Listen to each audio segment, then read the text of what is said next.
So here we are again talking about yet another piece of gear that's still really good in 2020, but you'll never actually see anybody using it. Perfectly balanced, as all things should be. Shards of Galanor was, at one point in time, the golden drop in the trinity of hunter exotics, right up there with Celestial Nighthawk and Orpheus Rig.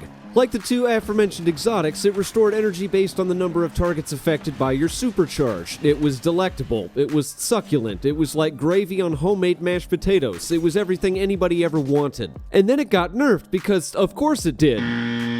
They gave it this stupid little 1 or 2 second delay between when the cast animation ends and when energy regen starts, and to this day, it's still pretty annoying. It was supposed to stop us from abusing it, but then you got washouts like me who have nothing else better to do with their time other than find ways to make good things go boom. I don't even know anymore. This is just kind of what I do at this point. Anyway, fast forward to 2020 and you won't hardly see anybody using this for nearly anything, except for me, and I'm going to show you how to turn a nerf into a buff with 3 mods that everybody seemingly forgot about this season.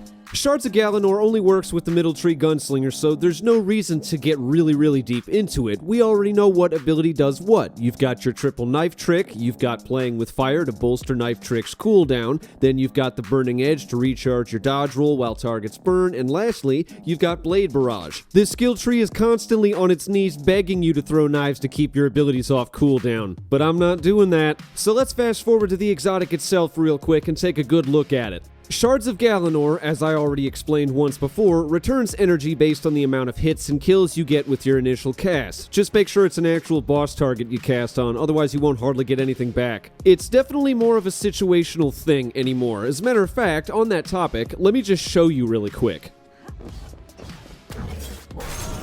Now, we're gonna cut it right here. That is the nerf, and it sucks. At least in the Crucible it did. That 1 or 2 second gap ruined every hunter's day for quite some time. That was a major nerf for any hunters out there in the Crucible community because they actually had to cast and then survive long enough for the energy to start recharging, and hopefully they'd live long enough for the recharge to finish. Over here on the PvE side of things, however, that 1 second gap is enough time for you to get a grenade in, and I'm pretty sure there's a mod that gives up to 50% super energy in exchange for charges of light after you throw a grenade. All I'm trying to say here is that there might have been a slight oversight on Bungie's side, because, that's a lot of super energy. Let's just move on to mods. Those are way more fun to talk about anyway.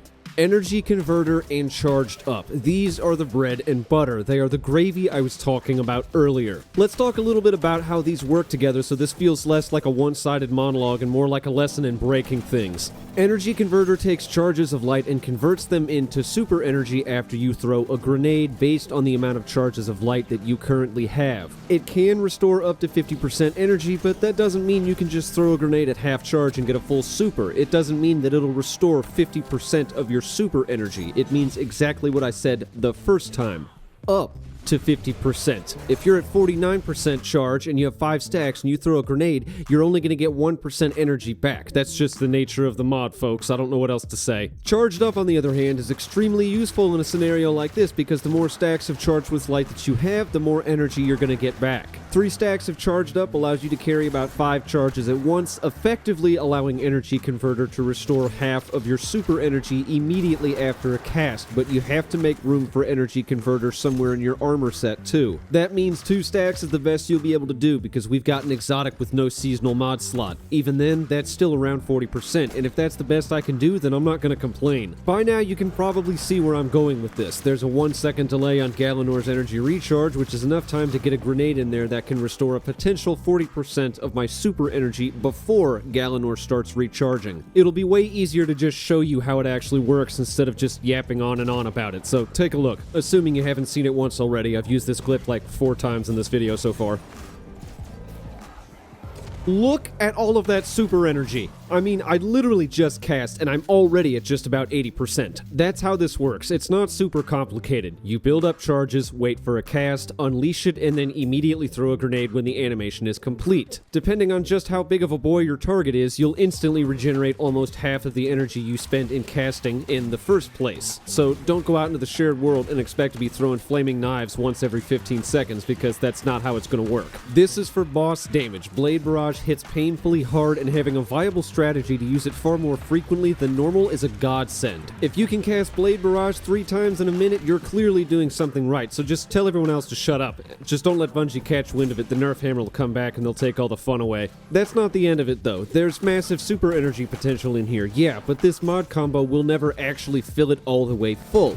This is where, for me personally, another mod comes in handy, that being Pump Action. I have no idea if the mod stacks on itself, so don't ask me. It feels like it does, but I don't have the time or the resources to try and figure that out, but man, does it sure feel like it does. Pump Action is important because shotguns are wonderful at the merciless extermination of mobs, and there are mobs everywhere, especially in boss arenas. I'm using the Aikilos SG V102, that's a mouthful, because it can roll for Feeding Frenzy, which makes the generally underwhelming reload time with shotguns as a whole far less of a problem. The thing about Pump Action is that the more kills you get, the more energy you seemingly get in return. Good luck finding anyone on YouTube that's actually taken the time out of their lives to test this, but Pump Action and other mods similar to it, like Remote Connection or Dire Artillery, seemingly all stack on top of themselves incrementally. You can see the white bar filling up and the translucent bar as well going even further up as I continue to murder more and more things. Look, long story short, just use Pump Action and a good shotgun of your liking. It'll help you top off your super energy so you can cast again.